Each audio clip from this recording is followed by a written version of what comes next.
And I'm glad we started off with a land acknowledgement. Hey? Damn Whitey. They didn't even have anybody to introduce me, so I was like waiting. I saw a guy in the hall like, am I getting introduced? They said, you're on your own, pal. I was like, great. What that means, an Indian named Custer.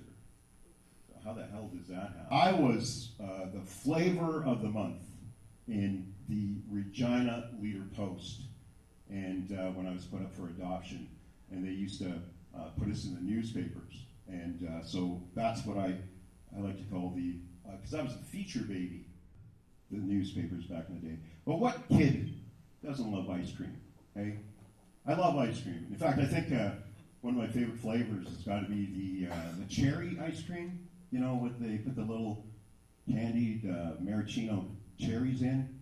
I think that's got to be my favorite, right? But the thing about this kind of scoop is I didn't ask to become a flavor, especially not one of my own choosing.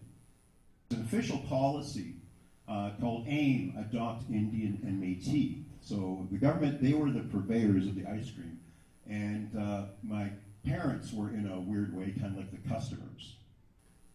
My birth name, which is even funnier than Custer, if it could get any funnier, was actually Basil Sutherland. That was my birth name, Basil Sutherland. Basil.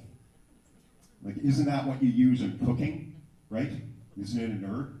And then, and Sutherland. What the hell? An Indian named Sutherland? That's Scottish. That's Scottish. Can you imagine that? A Scottish Indian, right? Sutherland, right? Angus, are you going to sign treaty? Nah, they probably just want to steal the land and our women. I tell you, if they try anything on me, John, I'll slip them a treat. That's a promise from me to you. When we signed treaty, the Indian agents of the day, they couldn't pronounce our names in Cree, or Blackfoot, or Salish, or Ojibwe, or Mi'kmaq, right? They didn't know how to pronounce them, let alone spell them, so they gave us their European names, hence Sutherland. I had a good buddy, his name was Paul, just like me. When I was in university, I finally wanted to find my biological family. And my white mom and dad, they said, hey, if you need help with that, do you know who handled your adoption? And I had no clue. And guess who it was? It was Paul's parents. They were both social workers for the government of Saskatchewan, Child and Family Services. They were the ones who handled my adoption. So isn't that weird, right? They had adopted, so Paul and his sister, okay, biological sister, and then two brothers and a sister, but they were indigenous. They were part of the scoop. They had their own three scoops. And I'll never forget the brother. Oh God, he was a big dude. Big, intimidating looking Indian. And he wound up in and out of jail for years. The sister, the daughter, the indigenous one, she became a street prostitute. And then the youngest one, and Dan, he was a cute kid. He was younger than I, and he wound up running with native gangs. Here is the weirder thing. So people go, but you know what, Paul? You're normal. I was like, what the F does that mean?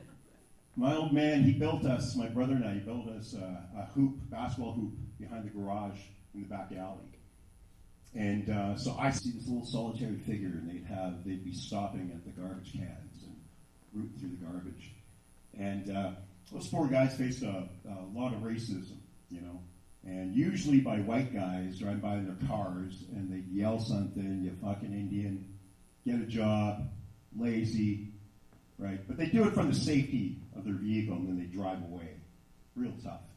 But guess what? Those guys were the nicest guys to me, because they would come up to me, and because I was a kid, and they were grown men, they'd always come up to me, and they'd always shake they'd always shake my hand, right? And that's a real thing in Indian country. You always shake hands with people. And it's just a sign of respect. They're acknowledging you. And there was this one guy in particular, he patted me on the head and he'd say, "Hey, little brother, how are you?" So one day, I was talking with that guy, shooting hoops, and he came up, and we were chit-chatting, and my white mom came out from around the garage, and she was a very polite lady, okay? And she was very nice most of the time, and she just kind of came up with a smile, but she kind of grabbed my arm a little bit with a little force, and she goes, "Come on, Paul." And we went in the backyard, and I was like, "What the hell," you know? And she goes, "Don't talk to him, he's dirty." He was me, and I was him. So what a mind job that does on a kid. Her understanding of Native people was what she grew up seeing and how white people treated Native people, because there was a lot of bottle pickers. She didn't know any better. It's what we call ignorance. She simply just did not know.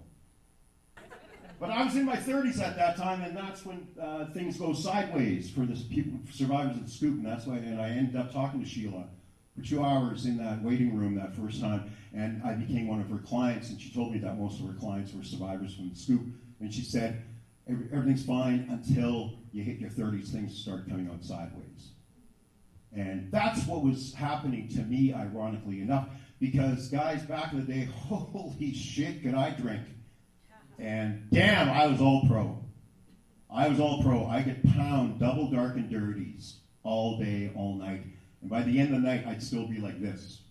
And people go, "Holy shit, you're still standing, you're still making sense." I was like, "Yeah, right."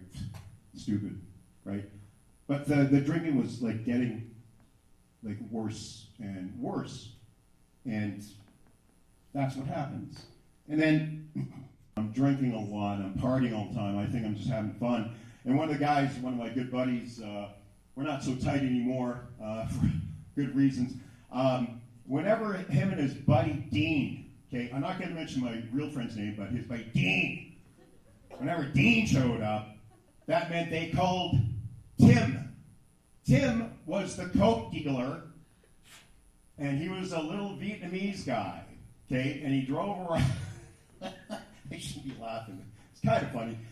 He drove around in his family's minivan, and he delivered cocaine to whoever wanted some blow, right?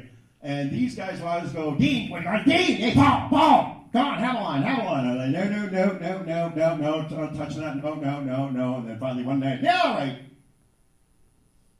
Best drug ever. And it destroyed everything in my life. Even though I was working at the time, people didn't know. I had a really good constitution. So a lot of people had no idea that I'd been up all night and then show up at work and produce. Who am I? That's why I always ask myself. And it's still a work in progress. So am I Paul? Am I Basil? Am I Smoker the Horse? Am I Almighty Voice? Blackfoot. They call it the Nitsitapi. James, do I have that? Yeah, which means real people, right? Human being. That's how I look at myself. So guys, that about does it. Thanks a lot. I'm going to go get some ice cream.